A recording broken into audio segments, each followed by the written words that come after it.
મારી સાથે chocolate કેકની recipe share કરીશ. આ કેકની ખાસ વાત એ છે કે તે મેદા વગર બનેલી છે, ઈંડા વગર બનેલી છે. સાથે જ તેને બનાવવા માટે બટર કે કન્ડેન્સ મિલ્કનો પણ ઉપયોગ નથી કર્યો. તે છતાં પણ એકદમ સોફ્ટ અને સ્પોન્જી કેક બને છે. તેનું ટેક્સચર એકદમ પરફેક્ટ આવે છે અને ખાવામાં ખૂબ જ ટેસ્ટી લાગે છે. તો આ કેક બનાવવા માટે મેં રવાનો ઉપયોગ કરેલો છે અને તે ખૂબ જ હેલ્ધી હોય છે અને કેક બાળકોને ખૂબ જ પસંદ હોય છે. તો વારે ઘડીએ મેંદાની જગ્યાએ આ રીતે રવાનો ઉપયોગ કરીને કેક બનાવશો તો હેલ્ધી પણ હશે અને ખૂબ જ ટેસ્ટી પણ લાગશે. સૌથી મહત્ત્વની વાત એ છે કે આ રેસીપી બનાવવી ખૂબ જ સરળ છે. તેનું બેટર બનાવવું એકદમ ઇઝી છે. તો ચાલો પછી રેસીપી સ્ટાર્ટ કરીએ. સૌથી પહેલાં એક મિક્સરનો જાર લઈશું. તેમાં 1 કપ રવો એટલે કે સૂજી ઉમેરી લઈશું. આ રીતે બારીક અથવા તો મોટો રવો લઈ શકો છો. તેને થોડી વાર માટે ગ્રાઇન્ડ કરી લઈશું જેથી તે એકદમ બારીક થઈ જાય અને પાવડર એટલે કે લોટ બની જાય. તો આ રીતે મેં થોડી વાર માટે ગ્રાઇન્ડ કરી લીધું છે, લગભગ 1 થી 2 મિનિટ માટે. હવે તેમાં અડધો કપ અને 2 ટેબલસ્પૂન ખાંડ ઉમેરીશું.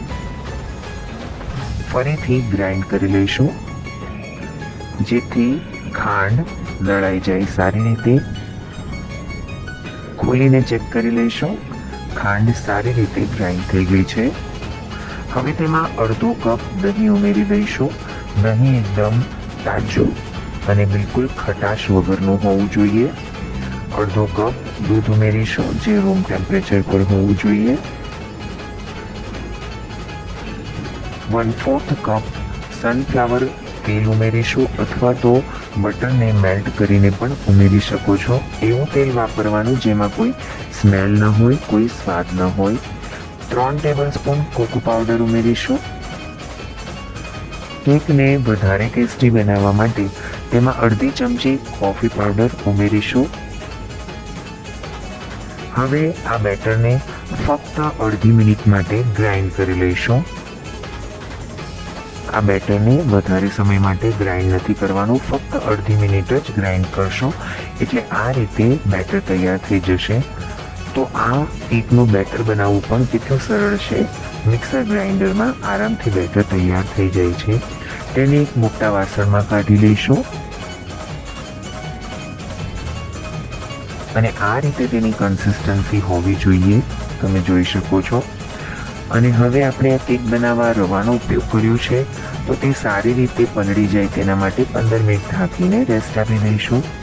ત્યાં સુધીમાં કેકના મોલ્ડને ગ્રીસ કરીને તૈયાર કરી લઈશું.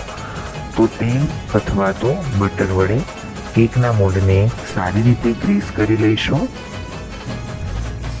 અને જો તમારી પાસે બટર પેપર ન હોય તો તમે તેમાં સૂકો ઘઉંનો લોટ અથવા તો મેદો છાંટીને તેને તૈયાર કરી શકો છો.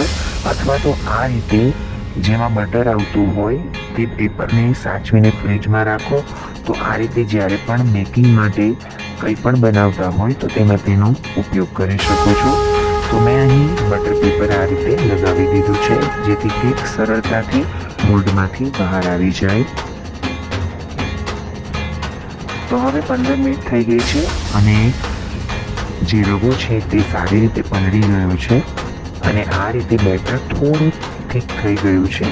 તેની કન્સિસ્ટન્સી ચેક કરી લઈએ તો બેટર થોડું થીક થઈ ગયું છે. તો ફક્ત 1 ચમચી જેટલું દૂધ ઉમેરી લઈએ અને તેની સાથે જ 1 ટીસ્પૂન જેટલો બેકિંગ પાવડર ઉમેરીએ.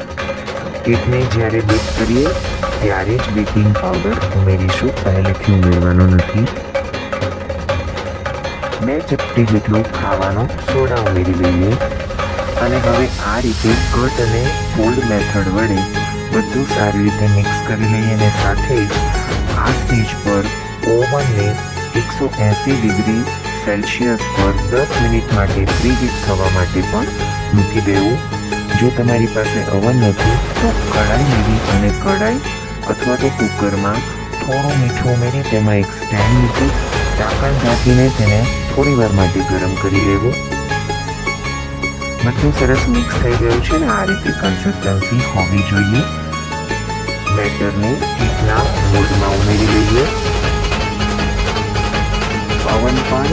થઈ જવા આવ્યું છે. થોડું આ રીતે ખપકારી લઈએ અને ઉપરથી હું બદામની સ્લાઇસ વડે તેને ડેકોરેટ કરી રહી છું. તેની જગ્યાએ તમે ચોકલેટની કે બીજી કોઈ વસ્તુ પણ સજાવટ માટે ઉમેરી શકો છો.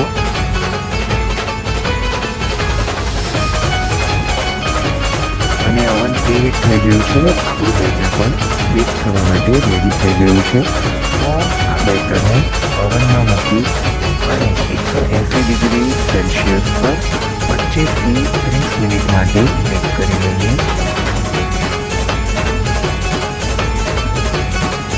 જો તમારું ઓવન નાનું છે તો થોડો સમય વધારે લાગશે. જો ઓવન મોટું છે તો સમય ઓછો લાગશે.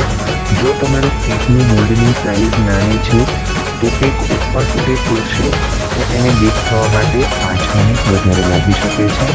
અને જો કેકનું મોલ્ડ આના કરતાં વધારે મોટું છે તો કેકની સાઇઝ થોડી ઓછી થશે, જેના કારણે કેક ઝડપથી બેક થઈ જશે. 25 મિનિટ થઈ ગઈ છે. હવે આ રીતે કેકને એકવાર ચેક કરી લઈએ. તો આ રીતે આ જે કેક છે તેના પર જરા પણ બેટર નથી લાગ્યું એટલે કેક સારી રીતે કૂક થઈ ગઈ છે. હું ફરીથી એકવાર તમને ચેક કરીને બતાવી લઉં છું. એકદમ વચ્ચે સેન્ટરમાં ટૂથપીક ઉમેરીશું. જો જરા પણ બેટર નથી લાગ્યું એટલે કેક સારી રીતે કૂક થઈ ગઈ છે. જો આ રીતે ટૂથપીક પર થોડું પણ બેટર લાગેલું આવે તો તેને તમે 2 થી 5 મિનિટ માટે ફરીથી બેક કરી લેજો. હવે તેને આ રીતે એક નેપકિનથી ઢાંકી અને ઠંડુ કરી લઈએ. 1 કલાક થઈ ગયો છે અને કેક સારી રીતે ઠંડી થઈ ગઈ છે. કેક ખૂબ જ સોફ્ટ બની છે. તો એક ચપ્પુ વડે પહેલાં તેની ધારને અલગ કરી લઈએ.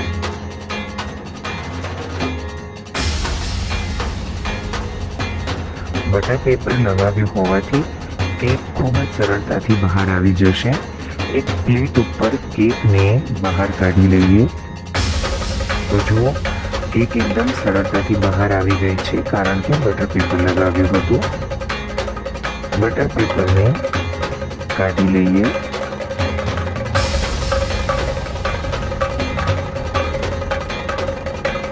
ખૂબ જ સરસ કેકમાંથી સુગંધ આવી રહી છે.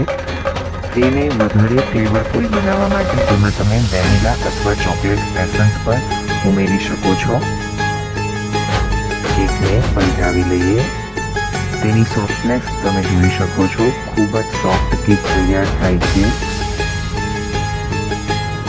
તો હું તમને કેક કટ કરીને પણ બતાવી દઉં છું. એકદમ સોફ્ટ કેક બની છે. ખરેખર ખૂબ જ સરસ કેક બને છે. તમે પણ આ રીતે એકવાર કેક જરૂરથી બનાવજો. તમારા બાળકોને અને ઘરના દરેક સભ્યને આ કેક ખૂબ જ પસંદ આવશે. અને મેંદાનો ઉપયોગ નથી કર્યો જેથી આ કેક હેલ્ધી છે, જેથી આરામથી બધા લોકો ખાઈ શકે છે. એકદમ સોફ્ટ અને સ્પોન્જી કેક તૈયાર થાય છે. ટેસ્ટમાં એકદમ બેસ્ટ છે. આ રેસીપીને તમે જરૂરથી ટ્રાય કરજો. રેસીપી કેવી લાગી તે મને કમેન્ટ કરીને જરૂરથી જણાવજો. જો વિડીયો ગમ્યો હોય તો લાઈક બટનને પ્રેસ કરજો. તમારો કિંમતી સમય આપી વિડીયો જોવા માટે ખૂબ ખૂબ આભાર. ફરીથી મળીશું. ત્યાં સુધી આવજો. જય શ્રી કૃષ્ણ.